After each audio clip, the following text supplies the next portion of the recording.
오늘 말씀은 거센 태풍을 만난 바울 일행의 이야기입니다. 사도 바울은 로마 시민에게 주어진 그 권리를 사용해서 가이사에게 상소를 하고, 그래서 바울은 로마 황제 앞에서 정식으로 재판을 받기 위해서 배로 호송되어 로마로 가게 되었습니다. 그런데 사도 바울을 태운 배가 로마를 향해서 가다가 풍랑을 만나게 됩니다. 아주 거센 유라굴로라는 그런 태풍을 만나게 되죠. 이 바울을 태운 배가 지중해 한가운데서 큰 광풍을 만났는데, 얼마나 그 광풍이 엄청나고 거센지 14일 동안이나 하늘의 해도 별도 보이지 않고 바울을 태운 그 배는 계속 풍랑에 밀려서 이리저리 떠내려가야만 했어요. 바울의 권고를 무시하고 무리하게 출항했던 바울이 탄 배가 바로 그 유라굴라라는 광풍을 만나서 어려움을 겪는 그런 장면입니다. 이 어려움을 겪는 것은 바울의 권고를 듣지 않고 항해를 무리하게 강행한 그런 불신의 결과였습니다. 바울이 탄 배가 풍랑을 만난 이유는 백부장이 바울의 말보다, 하나님의 사람 바울의 말보다 선장과 선주의 말을 더 믿었기 때문이라고 성경에는 말하고 있습니다. 풍랑을 만난 이유는 바로 배에 탄 그 사람들의 잘못인 거예요. 바울의 권고를 무시했고 무리하게 항해하지 말자고 했는데 항해를 하다가 큰 그런 태풍과 어려움을 겪게 됩니다. 하나님의 사람 바울의 말보다 오히려 선장의 말을 더 신뢰했고 선주의 말을 더 신뢰했기 때문에 결국 풍랑을 만난 거예요. 우리는 때때로 내 생각과 내 경험을 하나님의 말씀보다 앞설 때가 있지는 않은지요. 내 경험이, 그리고 내 생각이, 나의 노련함이, 그 모든 것이 오히려 하나님의 말씀보다 그걸 더 앞세우고 그걸 더 신뢰하고 그렇게 갈 데가 없는가, 한번 우리 자신을 돌아봐야 하겠습니다. 풍랑을 만난 것, 이 어려움을 겪는 것, 지금 죽음에 이르기까지 이렇게 큰 어려움을 겪는 것은 바로 하나님의 사람 바울의 권고를 무시했기 때문이에요. 그래서 결국은 어려움을 겪게 되는 그런 장면이 바로 이 본문입니다. 그리하여 그들은 배를 탔습니다. 바울의 권고를 무시하고 듣지 않고 배를 탔습니다. 그런데 때마침 날씨가 너무 좋았어요. 남풍이 아주 순하게 불어오고 항해하기 좋은 그런 화창한 날씨로 보여졌습니다. 그런데 닻을 올리고 미항을 떠나 배가 항해하기 시작했습니다. 그런데 얼마 가지 않아서 갑자기 유라굴로라는 그런 태풍이 거세게 몰아쳐 오기 시작했습니다. 그러자 배에 탔던 모든 사람들은 겁에 질렸어요. 얼마나 그 태풍이 거셌는지 살 소망을 잃어버릴 정도였습니다. 아, 죽는구나. 여기서 모두 다 바다에 그냥 부딪혀서 죽겠구나. 빠져서 죽는구나. 그런 생각을 하고 절망 가운데 그들은 큰 고통을 겪고 있었습니다. 풍랑 피해가 얼마나 심각했는지 배에 있는 모든 것들을 다 배 밖으로 던져버리고 짐도 다 풀어버리고 다 통째로 전부 다 던지고 그렇게 해도 통제 불능 상태가 되었어요.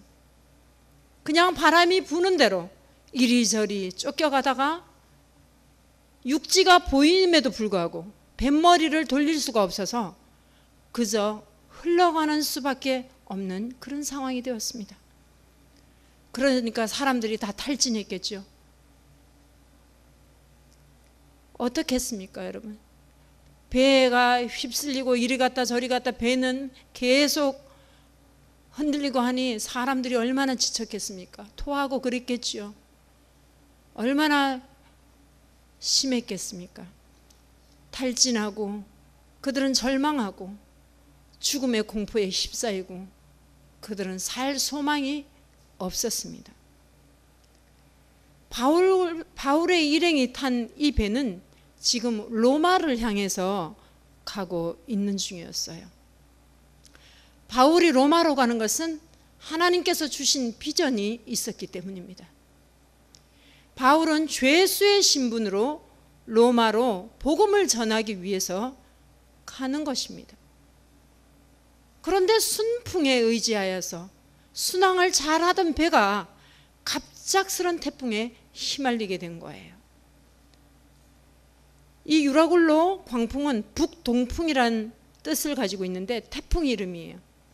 일단 이 바람을 만나면 배는 방향을 조절할 수 없는 상태가 되고 속수무책으로 아프리카 방면으로 밀리다가 모래톱이나 암초에 부딪혀서 파산하게 된다고 합니다. 유라굴로에 걸려든 배는 바람이 불어가는 대로 그냥 밀려갈 수밖에 없어요. 그들은 할 수 있는 최선의 노력을 다 했습니다. 그러나 그들의 노력에도 불구하고 엉뚱한 곳으로 자꾸 밀려가고 있었던 거죠.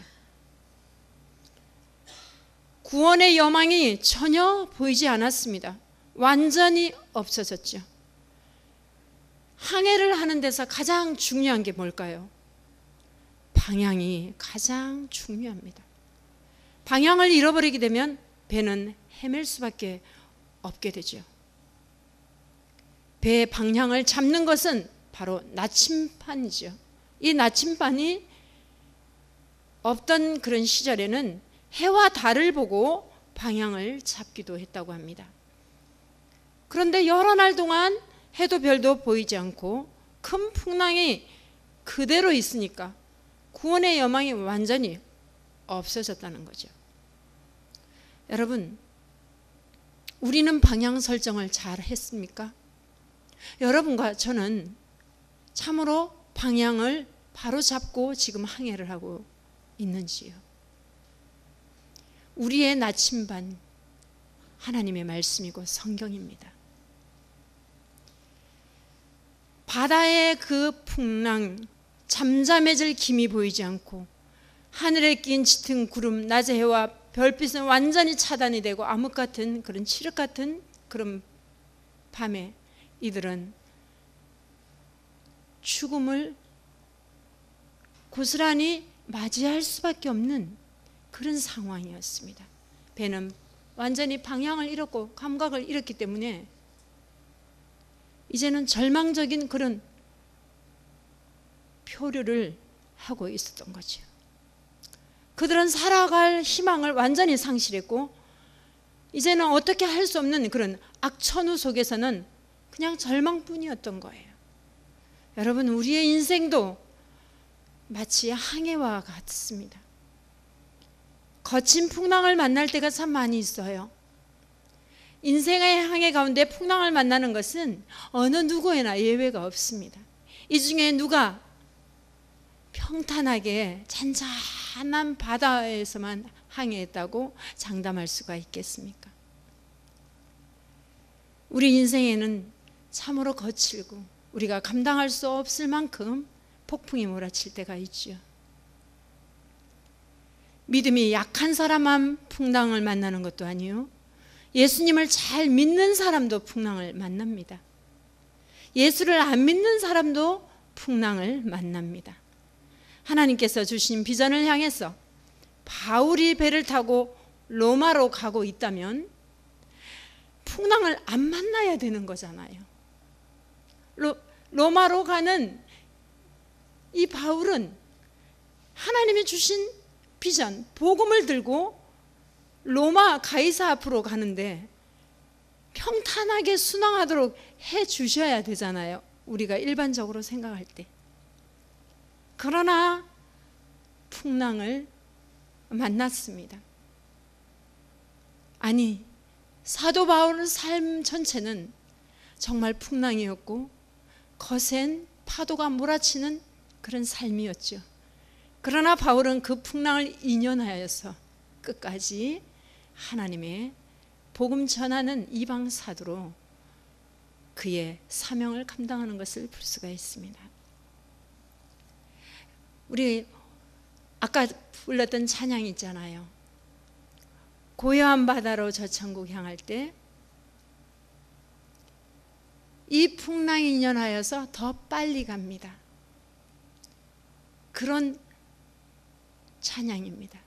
그 풍랑을 타고 오히려 더 빨리 주님 곁으로 간다는 그런 말씀이죠. 그 풍랑을 인연 삼아서. 여러분 혹시 바보새라고 불리는 알바트로스 새 아시는지요? 이 새는 참으로 거추장스럽게 보이는 그런 긴 날개를 늘어뜨리고요. 물 갈퀴 때문에 걷거나 뛰는 모습이 아주 우스꽝스러운 그런 새입니다. 그래서 아이들이 돌을 던져도 뒤뚱뒤뚱 거리면서 도망가고 멸종 위기를 당할 만큼 사람들에게 쉽게 잡히는 이 새는 제 아무리 날개짓을 해도 쉽게 날지를 못해요. 그래서 아주 오래전부터 사람들은 이 새를 바보새라고 바보새 이러면서 부르죠. 그러나 폭풍이 몰려오는 날, 모든 생명이 다 숨는 그날, 바보새는 숨지 않고 절벽에 우뚝 섭니다. 그 순간 긴 날개가 꿈틀거려요. 그리고 바람이 거세질수록 이 바보새는 바람에 몸을 맡기고 절벽에서 뛰어내립니다.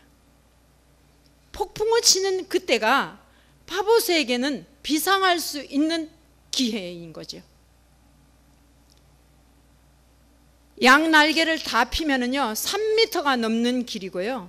이 날개가 하늘을 가르고 바다에 그림자를 만들고 6일 동안 한 번의 날개짓도 없이 날 수가 있고 2달 안에 지구를 한 바퀴 도는 이 바보새의 진짜 이름은 알바트로스입니다. 세상에서 가장 멀리 가장 높이 나는 새, 한 번도 쉬지 않고 먼 거리를 날 수 있는 이유는 자신의 힘이 아닌 바람의 힘으로 비행하기 때문이죠. 폭풍을 치는 날이면 알바트로스는 가장 높이 가장 멀리 나는 새로 변합니다. 그 이유는 큰 날개를 펼치고 그 폭풍 위에 자신을 온전히 맡기기 때문이죠. 알바트로스가 가장 높이 가장 멀리 날 수 있는 새가 될 수 있는 것은 바로 폭풍우 때입니다. 그 폭풍우 때문에 이 바보새는 더 높이 더 멀리 비상할 수가 있는 것입니다. 바람에 자기를 맡기는 것이죠. 폭풍우 바람에 자신을 온전히 맡기고 비상합니다. 여러분 인생의 항해 가운데 혹시 이 시간 풍랑을 만난 그런 분이 계십니까? 그런데 그 풍랑이 가난일 수도 있고 그 풍랑이 우리의 자녀일 수도 있고 그 풍랑이 나의 질병일 수도 있고 그 풍랑이 나의 사업일 수도 있고 여러 가지가 있을 것입니다. 그 풍랑으로 인해서 많이 힘들고 정말 고통스러우세요? 너무나 힘드세요? 하지만 그 풍랑으로 인해 하나님 앞으로 더 빨리 나아가고 하나님 앞으로 더 가까이 나아가고 하나님과의 관계가 더 좁혀지고 하나님과의 모든 그 대화가 더 우리 주님 앞으로 더 가깝게 할 수 있는 그런 풍랑이라면, 더 목적지로 더 빨리 도착할 수 있다면, 오늘 우리가 부른 이 찬양처럼 이 풍랑이 연하여서 더 빨리 갑니다, 이렇게 고백할 수가 있습니다. 풍랑은요, 하나님을 더욱 신뢰하고 의지하게 만들어요.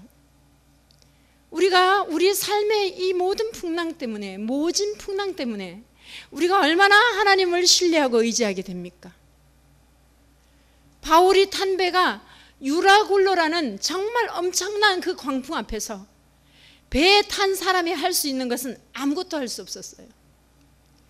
그들이 아무리 노련하고, 그들이 아무리 뛰어나고, 바다에 대한 지식이 아무리 뛰어났어도 그들은 아무것도 할 수가 없었습니다. 이렇게 연약한 것이 사람입니다. 광풍에 하루 이틀 있었던 것도 아니고 거세가 휘몰아치는 가운데 아무것도 먹지 못하고 그들은 살아날 가망성이 전혀 없었던 거죠. 완전히 소망을 잃어버렸습니다. 이런 상황 가운데 바울은 하나님을 의지하며 기도합니다. 이 풍랑 가운데서 구원해 주시기를 그는 기도했고, 하나님께서는 바울에게 하나님의 사자를 보내셔서 응답해 주십니다. 이렇게 말씀하고 있습니다. 하나님께서 바울에게 말씀하십니다.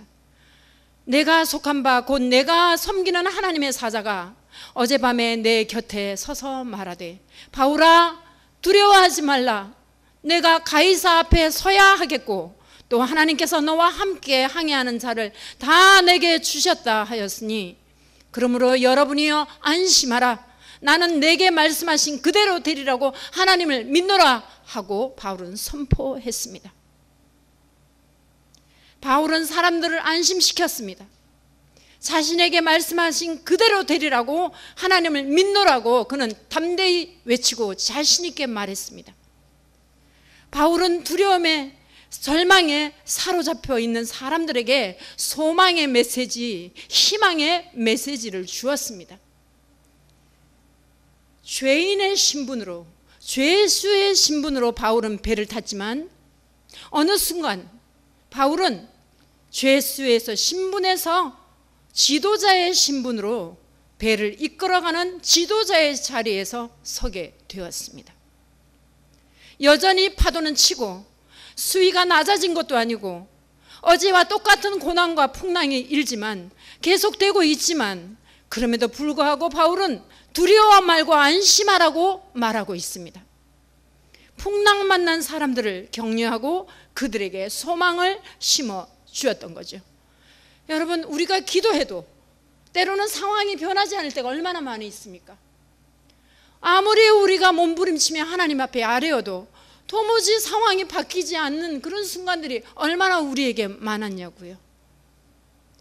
그럼에도 불구하고 우리 하나님께서는 우리 곁에서 두려워 말고 안심하라고 말씀하고 있습니다. 똑같은 고난이 반복되지만, 희망이 보이는 것 같지 않지만 여전히 하나님께서는 우리 옆에서 두려워 말고 안심하라고 우리를 격려하시고 붙잡고 계십니다. 지금도 우리에게는 우리 주님께서 소망의 말씀으로, 우리에게 희망의 말씀으로 격려해 주신다는 것을 여러분 잊지 마십시오. 어떻게 바울은 이런 상황 속에서 안심할 수가 있었을까요? 어떻게 이런 어려움 속에서 어떻게 그렇게 안심하고 담대할 수가 있었겠습니까? 그 답이 23절에서 25절에 답이 나와 있죠.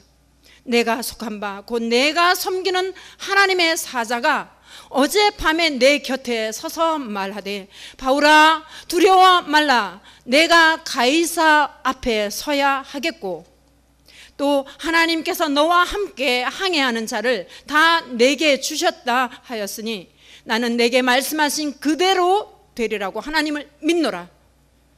그렇습니다, 여러분. 폭풍우가 몰아치고 칠흑 같은 어둠 속에서도 바울이 담대하게 말할 수 있었던 것은 바로 하나님의 음성을 들었기 때문입니다. 그는 하나님이 나에게 말씀하셨다, 나는 하나님을 믿노라, 명확하게 사람들에게 말하고 있습니다.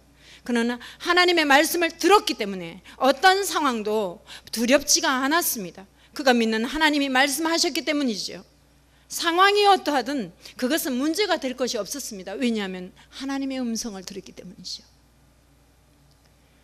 우리는 바울의 고백을 아주 주의 깊게 봐야 합니다. 그는 하나님을 내가 속한 바, 곧 내가 섬기는 하나님이라고 말하고 있습니다. 바울에게 있어서 하나님은 그냥 존재하는 분, 저 멀리 계신 분, 그런 분이 아니었어요. 하나님은 내게 속해, 내가 하나님께 속해 있고 내가 섬기는 하나님. 그래서 그는 하나님을 나의 하나님이라고 1인칭으로 불렀습니다. 아무리 돈이 많아도 내 아버지가 아니면 아무 소용이 없습니다.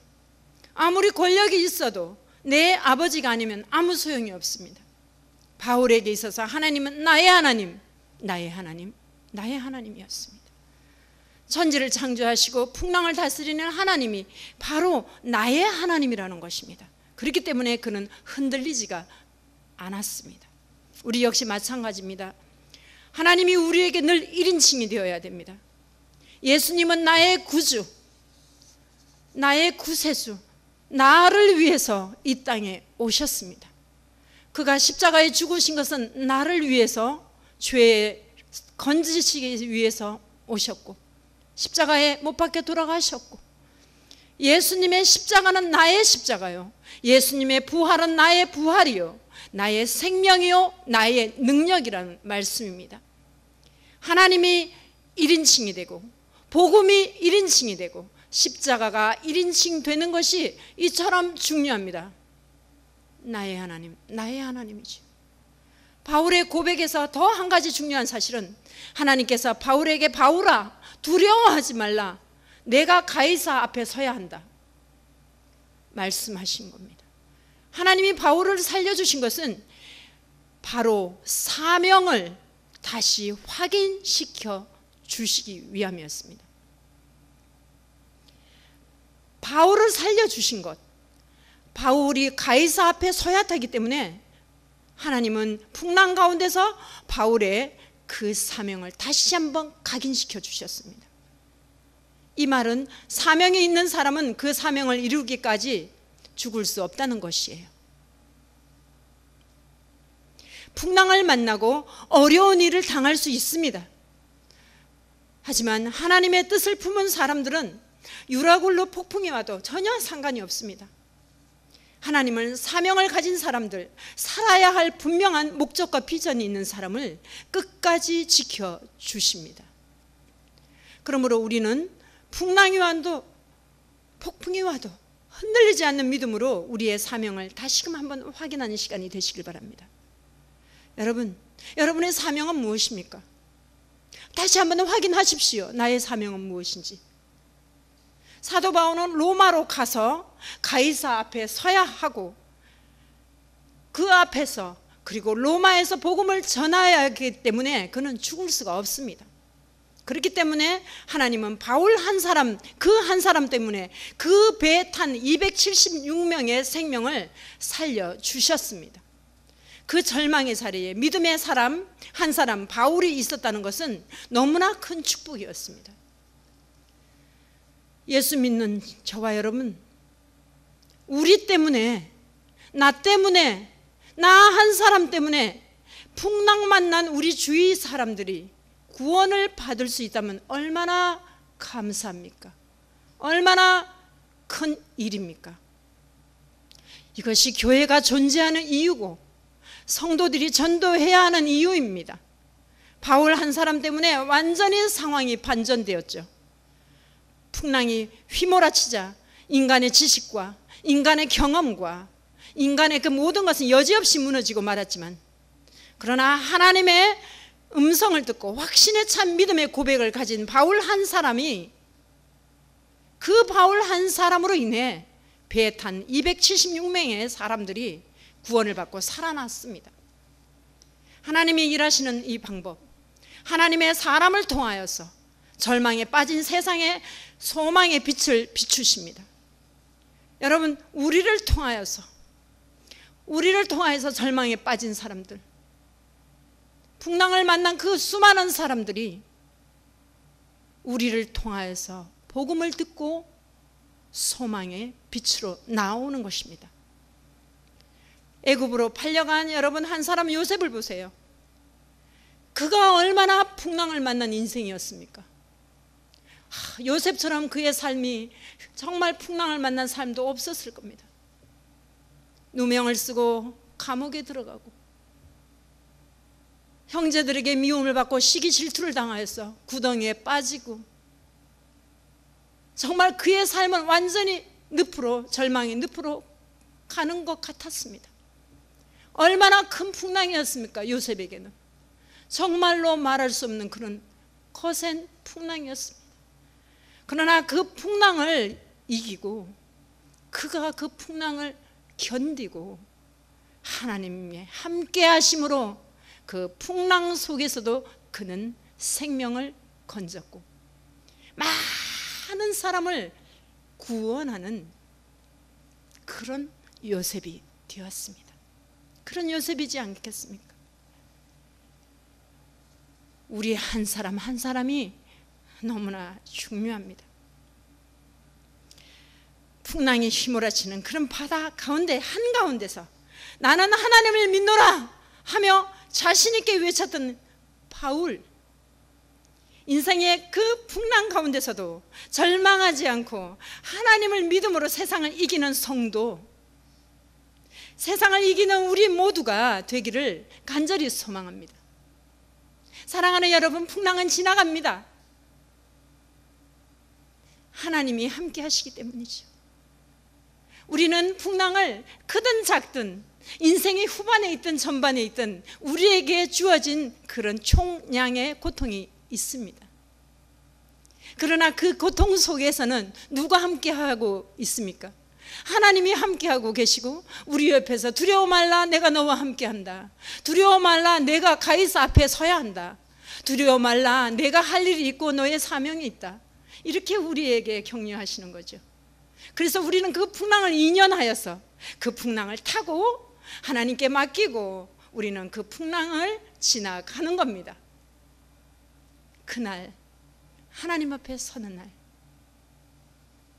하나님을 찬양하면서 하나님 감사합니다, 그분을 높이고 하나님께 영광 드리는 그런 아름다운 우리 포리교회 성도님들이 다 되시길 소망합니다. 기도하시길